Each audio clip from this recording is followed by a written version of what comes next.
Franck, tu pars en Irak. Un coussin, appelle-moi le studio, là, il y a du lourd. Ce soir, on part en Irak. Tu connais l'Irak? Presque. J'étais en vacances à Djerba l'année dernière avec ma femme. Bah, tu verras, c'est presque pareil. Et 20 000. Orly Sud, 22h25, et c'est le dernier. Alors comme ça, tu pars en Irak avec Poussin? On fait équipe d'habitude tous les deux, C'est non? dangereux, je vais pas t'amener là-bas.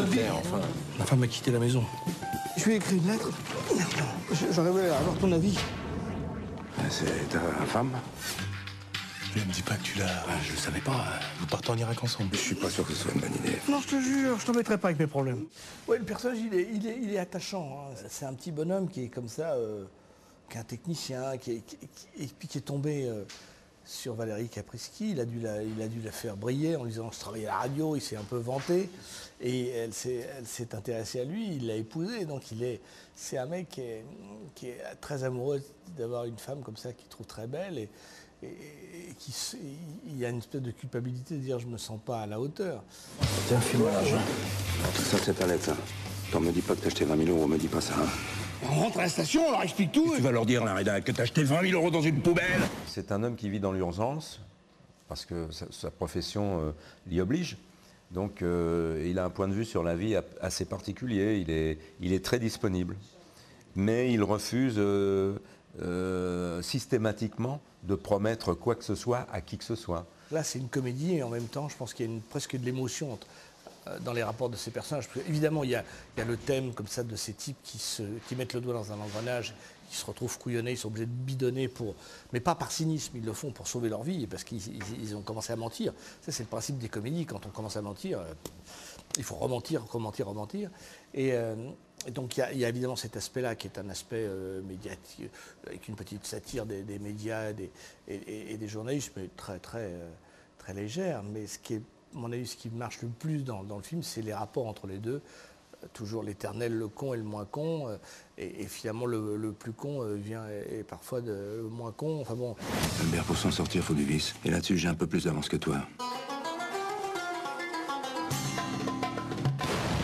On est sans nouvelles d'eux depuis maintenant 22 heures. 21e jour de détention pour Franck Bonneville et Albert Poussin. Alors aujourd'hui, ces deux hommes ont besoin de nous parce que le vrai danger qui les guette, c'est l'indifférence et l'oubli. Comme toi. J'ai peur, parle-moi. Ce que je vais te dire, ça va te faire du mal. J'ai rencontré Françoise. Je savais pas que c'était ta femme. Enfoiré! Et ce qui est épatant dans le film, c'est qu'il y a un secret, puisqu'il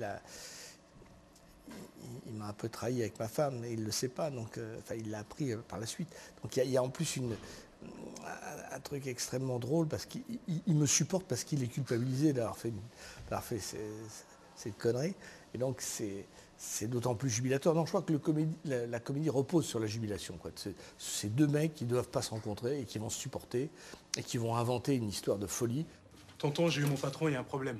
Il a mal compris, donc j'aurai l'argent que dans 3-4 jours. Bah c'est parfait, dans 4 jours on est en Irak. Et comment je fais pour mon papier du 19h, moi? Bah tu fais comme si on était là-bas.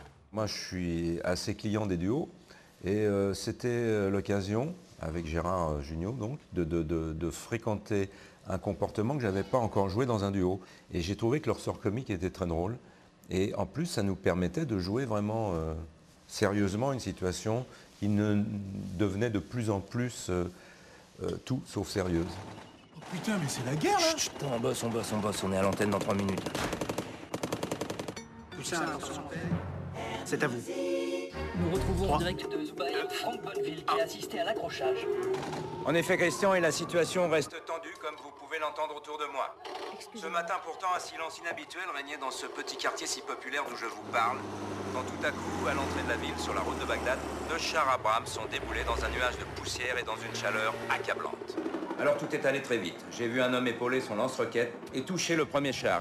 Immédiatement, la riposte est venue du ciel. Un missile s'est abattu sur la maison d'où les rebelles avaient ouvert le feu. Le choc a été d'une violence inouïe.